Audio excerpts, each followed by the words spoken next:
advantage at all times, above all, protect yourself at all times. Let's go. All right, the stronger guy. So we'll see how much of that size he can impose on this fight, scheduled for 12 rounds. Terrence Crawford in the blue and gold trunks. Kell Brook repping the UK in the white with red and blue. Yeah, I'm surprised actually to see him coming out orthodox. I expected him to come out southpaw. Telling us in our fighter meetings this week, Terrence saying, I see him trying to out-jab me and time me and continue to...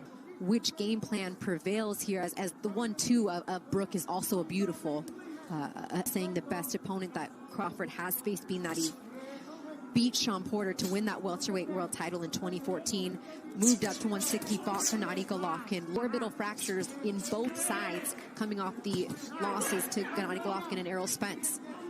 Kell Brook doing a good... My game plan as well, as you see now, but Crawford going southpaw.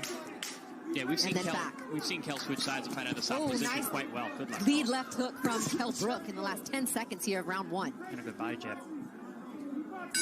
Terrence Crawford, the training in the Cayman Islands that Kell Brook did, and he had 2 other fighters to get ready for the fight. As you take a look at some of the replays, strong. Yeah, Kell Brook always has tremendous physique and great conditioning. Kell Brook has 27 knocks. Kell's looking very quick at 47. I've been impressed, you know, so far. These guys had a nice battle, war of the words this week. It's been interesting. I don't think I've ever met anyone in the world as competitive as he is. So yeah, Kell Brook is, you know, personality-wise, is definitely much more of a more lead jab from Crawford there, as Crawford has remained in the orthodox stance for most of the first 2 rounds, and then a good right hand. I think both been fighting with a lot of respect for the other. Do you think that Kell Brook looks that much bigger than Bud tonight? I know I'm bigger, I'm stronger. He hasn't seen anybody my size. That was his narrative that he pushed the whole time. He uses physical girth or size to push him.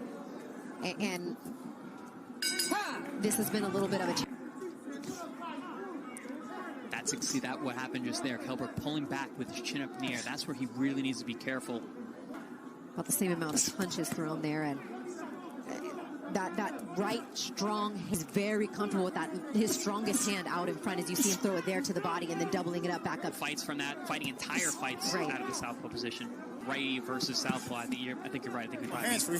Southpaw at this point. Stop, I got you. And for the actual fight in front of you. So with Terrence Crawford, you have to prepare for 2 guys.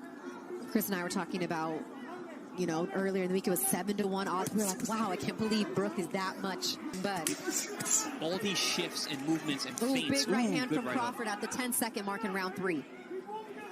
Things are heating up here. Nice combination from Crawford. That I've seen in Brook in the past started to show up like Terrence Crawford in front of you, who throws punches from such strange angles and generates power. Of Kell Brook. Their heads sliced together at some point too. I think both. Clash of heads. Here we go again.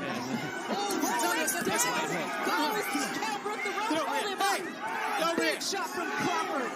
5, and 6. That is in the show in round 4. I think it was a right hook as big shot from Terrence.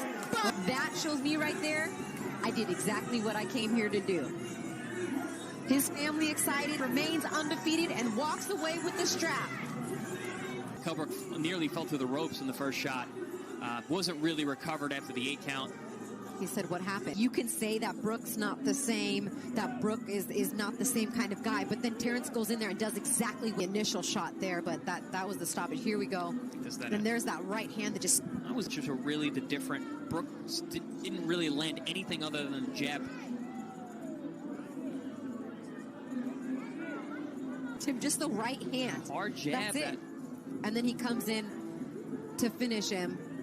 Extent 2 before Tony Weeks ran over there. Yeah, he threw some nasty shots there. And here we see the end. A bunch of left hands, a right hook, right hook came over the top. Look, he pulls away, he thinks he's safe, bang. Gets hit with that right hook, couple and you left still hands. think it's premature looking at the replays now? Yeah, I do. Last blow in that last exchange. And after that, I mean, Kell Brook was just... I don't think Brook understood how long his arm...